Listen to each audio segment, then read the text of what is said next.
Thank you very much, General. I appreciate it. And I'm greatly honored to host this lunch, to be joined by the leaders of Cote d'Ivoire, Ethiopia, Ghana, Guinea, Nambia, Nigeria, Senegal, Uganda, and South Africa.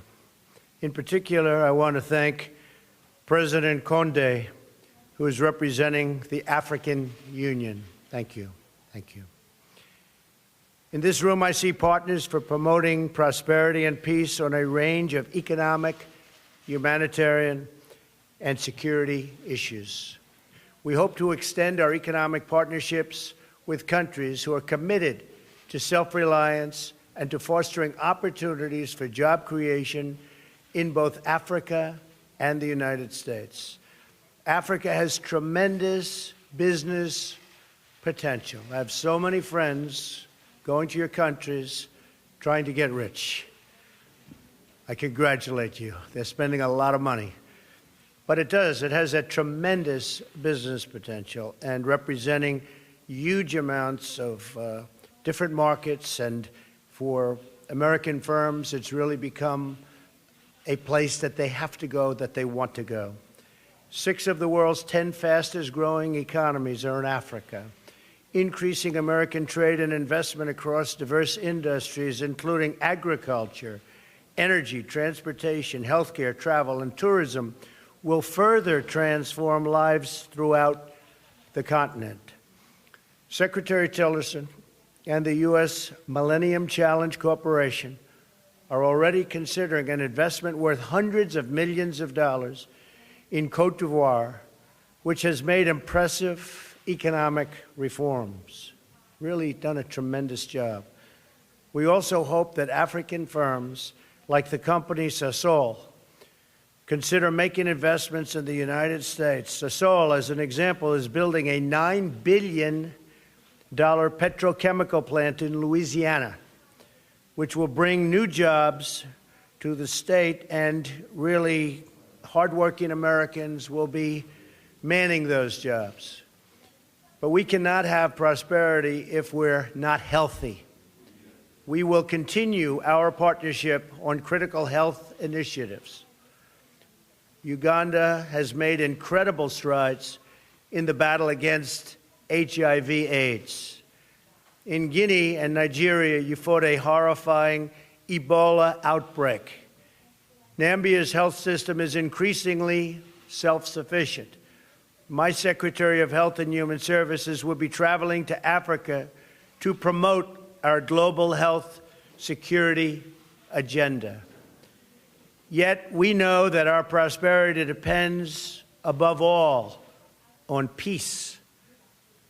The United States will partner with the countries and organizations like the African Union that lead successful efforts to end violence, to prevent the spread of terrorism, and to respond to humanitarian crises.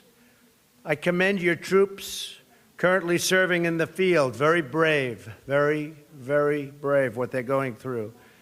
As you well know, too many people are suffering from conflict in Africa. In the Central African Republic, the Congo, Libya, Mali, Somalia, and South Sudan, among others, they're going through some very, very tough and very dangerous times. Terrorist groups such as ISIS, Al-Shabaab, Boko Haram, and Al-Qaeda also threaten African peace.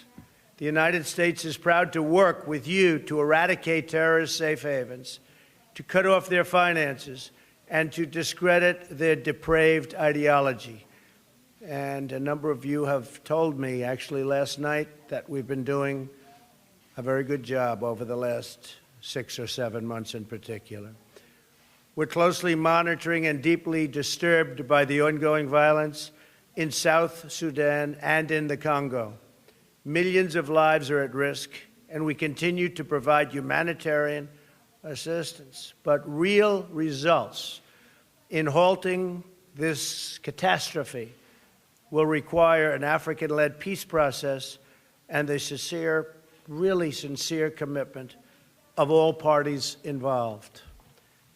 And I know you're working on that, and you're working on that very hard. To assist in these efforts, I'm sending Ambassador Nikki Haley to Africa to discuss avenues of conflict and resolution, and most importantly, prevention. Lastly, I want to discuss our partnership against a global challenge.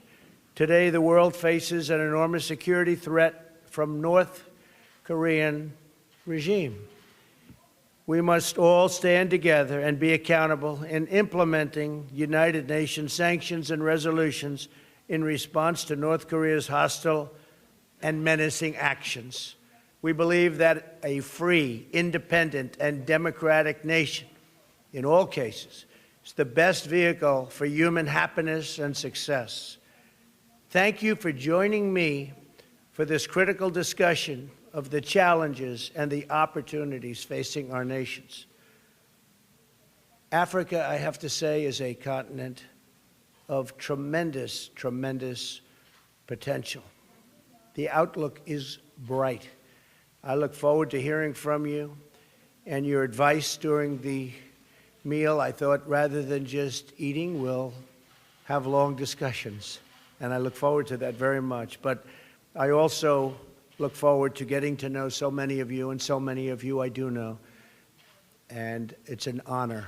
It's an honor. And I really want to congratulate you. Growing very fast, economically and in every other way. You've done a terrific job. You've had some tremendous obstacles placed in your path, but you have done really an absolutely incredible job. So I want to thank you, and I look forward to our discussion. Thank you. Thank you all very much.